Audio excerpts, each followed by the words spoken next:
Let's take a look at one of the categories in patient education, which is bonding and rapport. And it's often one of the most overlooked and one that you need to be aware of. So you go, well, where does bonding and rapport fit in? And first of all, what is it for? Well, the number one reason to pay attention to bonding and rapport is trust. That's it, trust. And remember, trust is the number one factor you're going after, because as the trust increases, defenses and resistance goes down. We're able to communicate, and natural acceptance goes up. So that's why when we first come into the room, we'll introduce ourselves. We definitely want to shake their hand. That helps start bonding and rapport. But we're going to go into some very specifics of what you definitely want to do with bonding and rapport before you move on and continue. Now, some doctors naturally have it. I would say less than 20% of doctors have the personality. Some people just have the personality for natural bonding and rapport. And I would say that's about 20% of the population. My front desk was excellent at bonding. She didn't have to study anything. She just had natural bonding and rapport with people, and it was fast. You felt good and comfortable around her. Geez, within 7 seconds, she was really good, and it was natural. So back to bonding and rapport. So remember, when we come in the room, let's pay attention to the very first key steps here, and bonding rapport. And what is the objective? There's one very specific objective that you want to get before you move on. So we're going to come in and shake their hand, introduce ourselves. Of course, we always say our last name. I'm Dr. So-and-so. And we always want to say their first name. So you must be.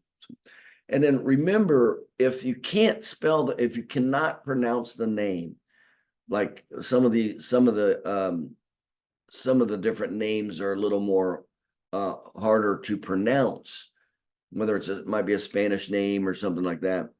If you cannot, stop right there and ask the patients, and is this, now, how do you pronounce, and I just used to say, how do you pronounce that? Your name is Mary, is that right? Or not, it'd be more than that, but it'd be, how do you pronounce that?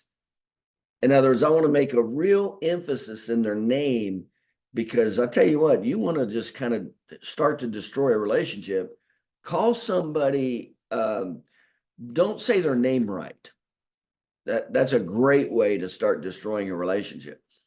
So you want to really make sure you're saying their name right. And what I used to do when I had their name and I didn't know how to really say it, I would just use phonics. So I would just ask them, I'd say, now, how do you pronounce, is your name this? Or I'd say, now, how do you pronounce your name? And then they go, in other words, I'm going to also put emphasis on it, because I want them to know that I'm paying attention to this, and this is important, because it is to them. It's the single most important thing is their name.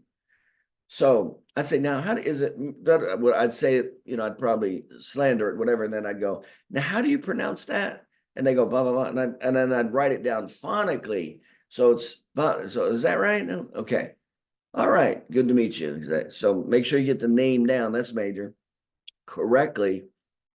And that's how I would remember every time. I just wrote it in or put it in phonically next to where you'd see their name, whether it's in electronic health records or paper records or whatever. It was just in there phonically. Now, let's continue on with this bonding and rapport, because there's several factors that will affect bonding and rapport. So we're going to highlight some of the major ones. And what's the primary goal that you want to accomplish before you move on? You want to make sure you get this before you move on in the conversation. So, and then of course we asked the icebreaker question. Hey, it's good to meet you. Did you have any trouble finding the office? That's just a simple icebreaker question. And it also gets you to get a feel for the person. Remember, when you get to be pretty good at reading people's personality, by the time you finish with that question, you should have a pretty good idea if the person is choleric, sanguine, melancholy, or phlegmatic. You should just have a pretty good idea between the way they dress, their posture, their hygiene, their hairstyle, etc. and how they talk with that question. You should really have a pretty good idea.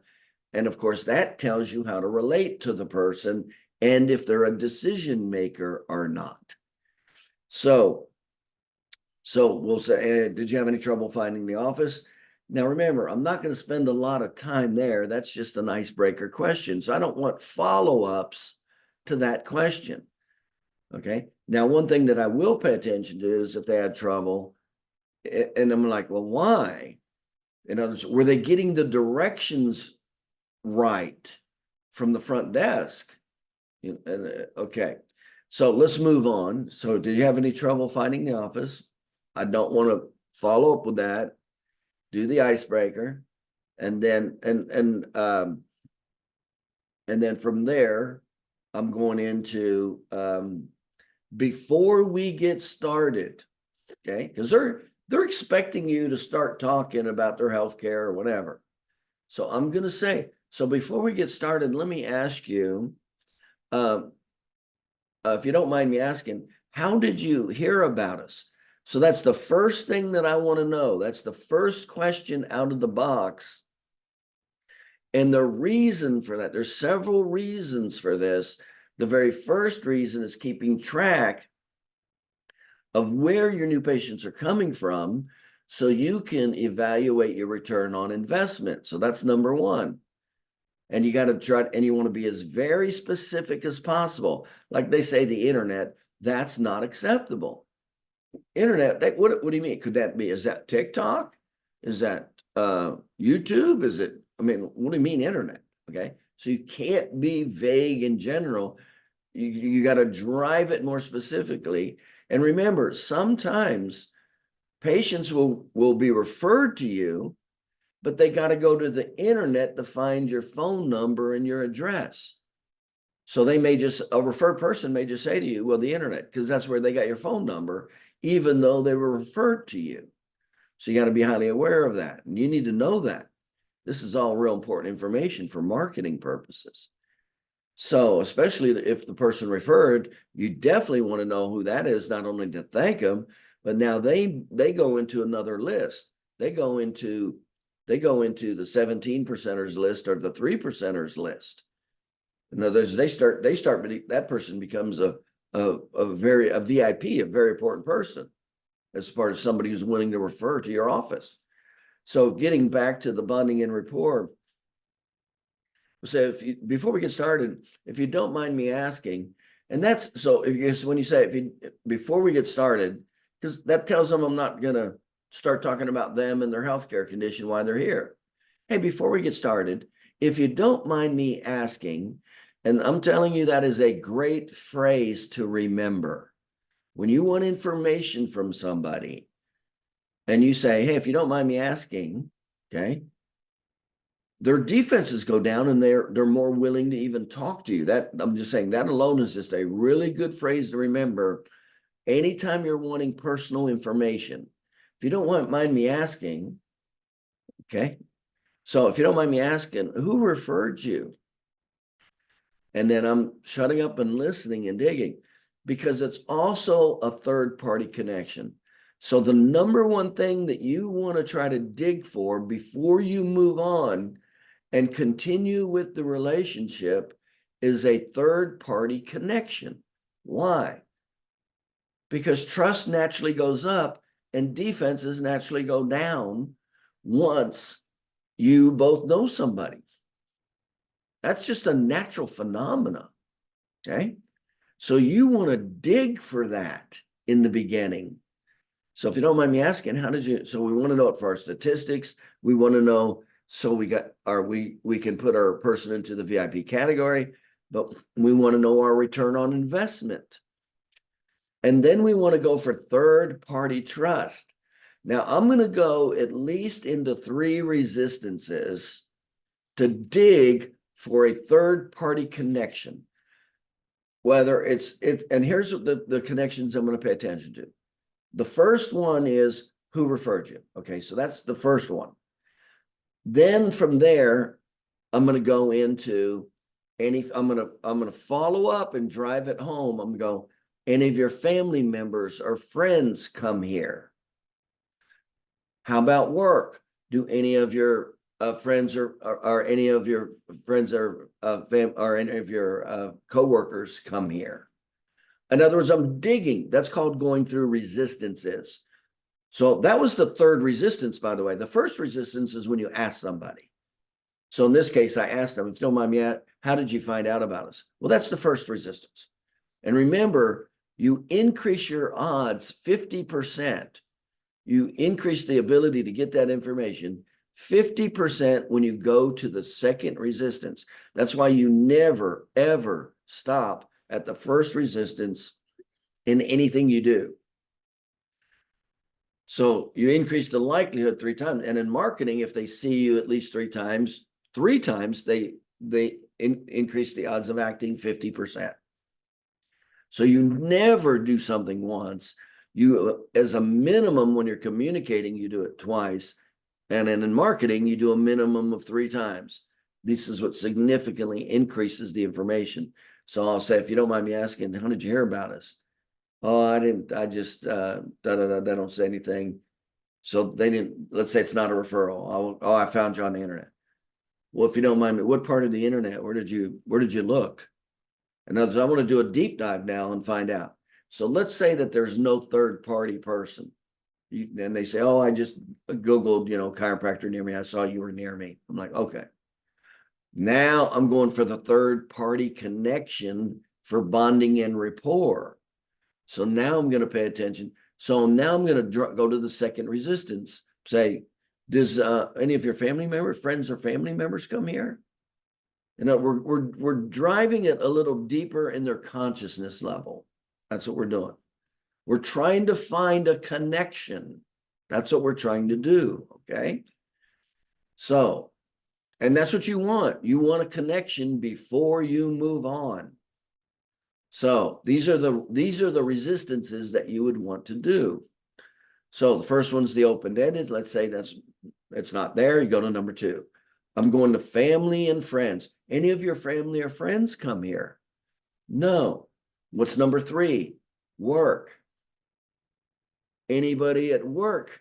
If you don't mind me asking, what line of work you come in, or where anybody that you work with come to our practice? No, if there's nothing there, fine.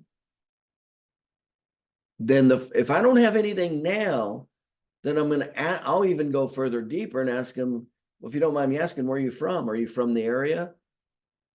And then sometimes if they're married, because you can tell on their chart if they're married, etc. I'll even say, well, I'm just curious, are you married? Do you have kids? Do your kids go to school in the area? That's a very common connection with parents. School, very common. But that's the order that I'm trying to connect. And so that's what I'm trying to do. I'm not trying to run and just start gathering data. I'm trying to connect to them as a human being. That's the very first thing that I want to do. And we'll pay attention to about 2 or 3 or 4 bonding and rapport techniques. Okay. So that's the very first goal, is connect with them. Third party, you want a third party connection. So if you don't mind me asking, who referred you? Oh, nothing. I just found you on the internet. What'd you Google on the internet? Oh, your name? Chiropractors. I see. So do you have any family members or friends that come here? No. Do you have any coworkers that come here? No. What line of work are you in? A lot of times I'll do that to see if there's anything in their line of work that they'll do that maybe I like, maybe I buy. It's something that they do that I like or I buy. In other words, I can connect to them. Oh yeah, I work down at the factory. We make fishing poles, blah, blah, blah. I'll do you. And let's say you're a fisherman. And by the way, don't exaggerate, don't lie. If you can relate to them, do. If you can't, don't. But don't say, you like it, you buy it and all that. And you don't even know what it is and you don't buy it. Don't do that. So it's got to be real and sincere. And then I'll ask them, are you from the area? So kind of the last few questions I'll ask, if I have not found a third party connection yet, is, are you from the area? That'll help open it up a little bit. And then from there, I'll go to schools. Are you from the area? Oh, I see. Do you have kids in the schools in the area? That's real important, especially if you have kids in the school in the area. But that's what I'm trying to do before I move on. Now, let's go into, it's called a third party connection. So that's the very first thing you want to do, is want to find a third party connection. And it can be an inanimate object, like what I just said, a fishing, they make fishing poles, and you love that brand of fishing poles. There you go. So I remember we had a car factory in the metro area where I was at, and they said, "Oh, I work down at it was a Ford plant." I said, "Oh, I work down at the Ford plant." I said, "Man, I love Ford. That's the only thing I drive." They love that. They love that. And I may even say something specific. "Oh, I'd like this particular model. I like because it does this or whatever." What part of the factory do you work in? Say, that is huge. Now, this is especially important if you're the kind of doctor that is not openly friendly and natural with bonding and rapport. So in other words, you better, and I'm like that. I had to learn how to do bonding and rapport, because when I meet somebody, I don't just come across happy-go-lucky and friendly, and that's not me. So I had to put this in, I had to put it into my program to naturally connect with these people. So what are the things we want to pay attention with bonding and rapport? What are the big ones? There's a lot of strategies with bonding and rapport. Number one is the physical strategies. How do you look? There's something called matching and mirroring. In other words, kind of going into whatever position they're in, you kind of go into. That's actually a strategy. It's called matching and mirroring. Now, something else that's important is tone, and I say this all the time. This is one of the criteria that we always pay attention to when we evaluate the communication effectiveness of doctors with patient education. We'll go, well, how did you match their tone? Because if you're not even paying attention to your tone, and let's say your tone is up here and their tone is down here, well, there gets to be a point where there gets to be a disassociation, and as the tone increases in difference, it naturally creates a defensive reaction. An example is like with your tone, if you got like a real high tone, hard tone, and fast tone, and that's who you are naturally, and you got a patient that come in that, let's say they're more easygoing, passive, phlegmatic, low tone, you'll start scaring them away. You'll start creating a defensive reaction immediately without even knowing you're doing it. So we're going to pay attention to the body. Of course, we always want to position them where we want. The staff member, when they put them in the office, should have positioned them where you wanted them in the first place, so you can just get going and do everything and not have to waste time moving people into different locations or to another room. That should never happen. So the positioning should be there, and then you should be face to face, not looking down on them. That can create a defensive reaction. And you definitely do not want the patient standing and you sitting. That gives them the authoritative position. And if that's the case, you ask them to sit down, tell them, so let me have you sit right here. And if they can't because they're in acute pain, then you stand. But the patient should never be standing and you sitting, because of the dynamics. And the same in the beginning with you standing and them sitting. You don't want to create an inferior relationship because you're trying to increase your bonding and rapport. Also pay attention to distance. I went into a chiropractor's office and just was evaluating everything. And I said, do everything like you would normally do from the time you walk in to the time you leave. He comes in and he sat down, and I'm like, whoa, what are you doing? I said, do you normally sit there and then does the normally patient sit here? He goes, yeah. He didn't know he was in my space. His room was too small to put the table in the middle of the room, but he did it anyway. When a room's too small, the table should be against the wall to increase the space so you're not in somebody's face. Well, he was immediately inside my comfort zone, I said, whoa, whoa, whoa. I said, you can't do that. Immediately he was offensive just because of the space he was in. Now that also works against you. You don't want to be too far away. Like let's say you have a large room and they're on one side of the room and you go, but you know, your counter or computer's on the other side of the room. That's a huge disconnect. So if you're, you know, either you move them, you know, move the chairs or move your computer, but you do not want to be like where the distance is too far. And now it's affecting the connection and the communication. You want to be paying attention to these things. Like that guy, that chiropractor, he was offending people and didn't even know it right from the get-go. I said, you can't do that. You're in my face. He didn't even know he was in my face. I said, you're in my comfort zone here. So pay attention to positioning, standing, sitting, distance. They matter, okay? And with men, I always tell them, I said, never face your patient head on, especially a woman with men. You never want to face a woman head on with your crotch wide open. And I trained a lot of doctors, and they would do that. They would just sit there, you know, with their legs spread apart as they're doing the consultation. I said, no, women, especially as women get older, they see these things, they pay attention. They don't want a man sitting right across from them with their leg or their crotch spread wide open. So you should always turn. I would say you should be off center, shoulder to shoulder when you're sitting with a patient. Their right shoulder to your right shoulder, or left shoulder to left shoulder. You should never be face on with the patient. And also that's a little more confrontational. So we're paying attention to that. Off center, turn your, and even if you do keep your legs open, it's not directly in front of them. But that's why you should always turn a little bit so your legs aren't just spread. You're not giving a crotch shot. Pay attention to that. The women do. Okay. All of this affects bonding and rapport in the relationship. All right.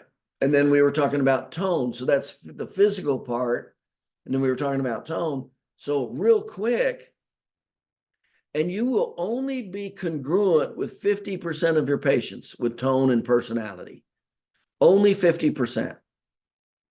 And so if your tone is so high and you got somebody else, you know, half your patients are so high, the other half that aren't, that will naturally start creating a natural defensive reaction.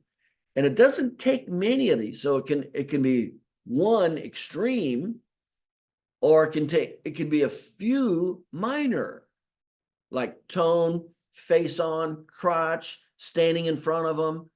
You just ruined the relationship. You know, and I always say it's 3 minors and 1 major, and you strike out, the patient will fire you. And that's a classic example, 3 minors, where you just start making them feel uncomfortable. That's when they don't. These are the feelings that you get when you meet people. These are the subconscious things that happen when you meet people. Well, you can control these things. So like the physical part we talked about, and then going into the tone, we talked about the tone. So you want to lower your tone. There's many times I'd walk into the room and it's a quiet older lady and I'm like, whoa, I better get off my horse and slow down. My tone went down and my speed. So it's not just tone. You want to drop your tone, and you always want it. Here's the rule. You always want your tone and speed to be where they're at or slightly above. That's the rule. You never want to be below tone or speed. It's the same or slightly above. That's what you want with tone, because it gives negative inferences when it's slightly below. When, you know, if your tone's a little lower and your speed's a little lower, the natural inclination is you're a little slower mentally. So that's why you never want to be, you want to be the same or slightly and not too much ahead with tone and speed of conversation. So pay attention to the tone of that person. Now, this is what it takes to be a black belt. When you're still learning what to say, you won't even be thinking about all this.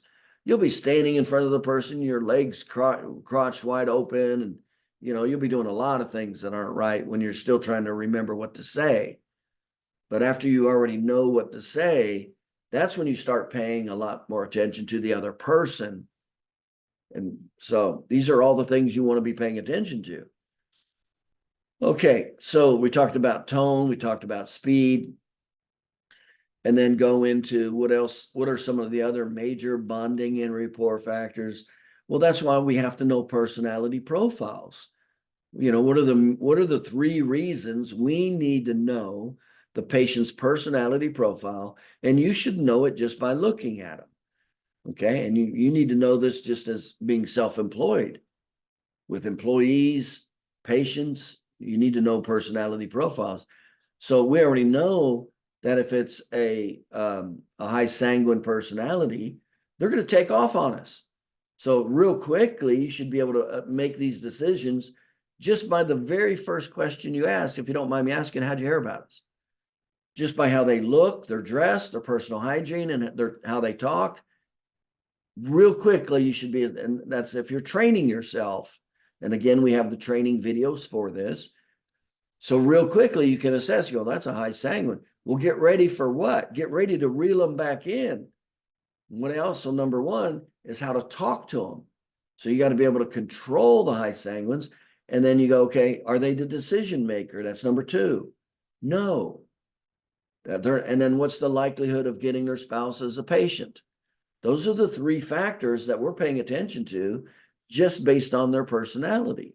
And we cover that separately. I'm not going to go into it right now. But that's the reason that we want to pay a lot of attention to personality. It's going to tell us how to talk to that person. So like if they're a high choleric personality, they want in control. So I got to go quickly. And a lot of times they even see phrases that will give them control. Or if they're a high melancholy personality, they want to be details and you never tell them they're wrong. So there's ways of handling it. And again, we cover this separately when we cover how to read, interpret, and interact with personalities. But this is the importance, because if you don't do this, you will not connect with 50% of your patients naturally. You naturally will with 50%. You naturally will not with the other 50%. If you're not even paying attention to all these bonding and rapport techniques. And yes, they do matter. They add up, and like I said, 3 of them, they'll fire you. 1 major one, they'll fire you, or 3 of them, they'll fire you. So if your tone is way too much bigger, too much for theirs, you're going to get fired. That makes people feel real uncomfortable.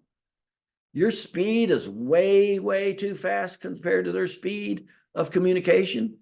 They're not coming back. They don't feel comfortable around you. So yes, it does matter. Okay, so we talked about the third-party connection. So what's the flow of the third-party connection? Where did they come? If they were referred first, that's number 1. If not, do they have any family members, friends or family members that come here? Number 2. Number 3, do they have any coworkers that come here? Then I'm going to go into, are you from the area? A lot of times with women, I'll go from the area. With men, I'll go to work. Men pay a lot more attention to work. Women pay a lot more attention if they're from the area and if their kids are in school in the area. That's where I'll naturally direct the attention, generally speaking, based on male or female. That's called statistics. It's called probabilities. That's what it's called. It's called experience. So I'll go into what line of work are you in? And what's the reason I'm doing it? I'm just going for a third-party connection. Are you from the area? So those are the levels that when I go, how'd you refer here? Next. And I'm going into multiple resistances. How'd you hear about us? Next. Do you have any family or family members or friends that come here? No. Next. Do you have any coworkers? What line of work are you in? No. Do you have any coworkers that come here? What is it? What line of work are you in? No. I'm down to what? The 4th resistance now? I'm down to like the 4th resistance of trying to find a third-party connection. Fight for a third-party connection. Usually if you go 3, that's good. Go 3, at least 3 resistances. If you at least go to asking them first, go to family, then go to family member friends and ask them specifically, then go to their working coworkers. Generally, that's pretty good. Generally, that's pretty good. You at least want to do 3, but the goal is to find a common denominator person first. But if I can't find a person, then I'm looking for the community. Are you from the area? Your kids go to school here? That's where I'm hanging out right there. That's where you're going to find your third-party connection, okay? Do everything you can to do that. We talked about tone, we talked about speed, we talked about body language, we talked about body positioning. All of these things affect bonding and rapport. And why is that important? Trust. Their defenses and resistance go down. Their trust and confidence goes up as a natural byproduct. When you naturally do these things, that's what happens. So that's the checklist. That's where you should be going. And before, and then the second question I'm going to ask them. By the way, if you don't mind me asking, have you been to a chiropractor before? And what was that experience like? Now, that's a total separate reason I'm asking that question, because those are the first 2 questions after, did you have any trouble finding the office? Those are the first 2 questions right out of the box for totally different reasons. So the reason I'm asking the second question, by the way, you want to ask it open-ended. You don't want to ask, did you have a good experience? You do not want to ask a leading question.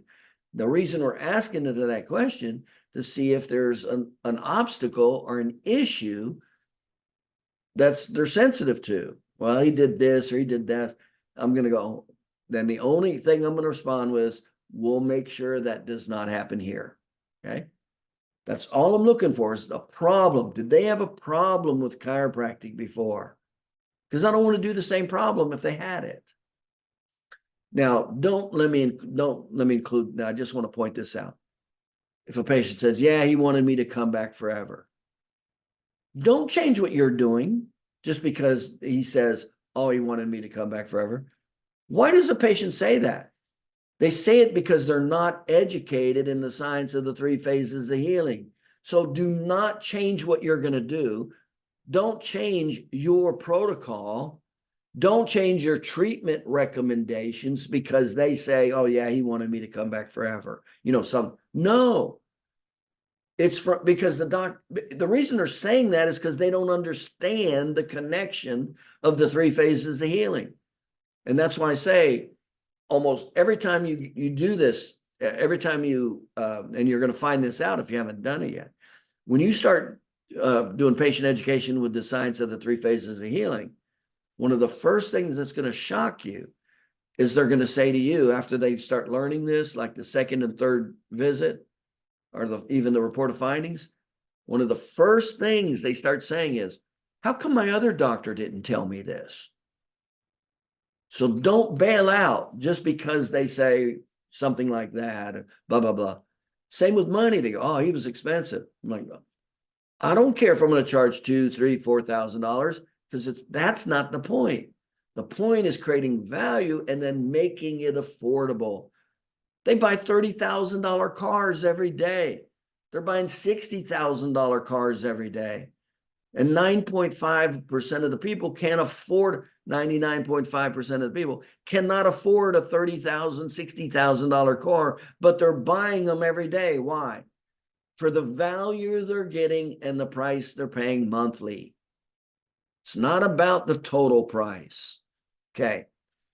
So don't worry about it. And I'm just trying to say, don't bail out just because they say something about time or money. It's all about creating the value and the information and making it affordable. Okay. But if there's anything else unusual that may have happened, you want to know, okay, we'll make sure that doesn't happen here. Okay. All right. So those are the levels that you want to pay a lot of. And then I'll say, okay, let's go ahead and get started. That lets them know I'm moving into really what they thought was going to happen when they first sat down. Okay, let's go ahead and get started. What's bothering you the most today that we can help you with? Or I see this is bothering you the most. I see this is bothering you. Out of these three problems, is this one bothering you the most? Let's talk about that one first. And when we're done with that, let's go to the other ones. Okay. Then you get started with the typical consultation. Okay. But that's how you want to do it. You at least want to go to 3 resistances. You at least want a one common denominator, whether it's a person or an occupation, a location, could even be a school. I went to this, college or university. A lot of people bond just because they went to the same university. See, you're pushing for it. So the hierarchy is the third party trust person first. That's not there. See if any family members or friends come here. If that's not there, that's the second resistance. Third resistance, work. Anybody at work come here? If there's nothing there, now I'm going for an object. What line of work are you in? Da, da, da, da. Are you from the area? That's how I'll wind up. Now, if the person's not really communicative, I'm going to spend a lot more time there. But if I see their defenses are down and they're interacting with me, I'll just get moving. I'm good to go. Let's go. Okay.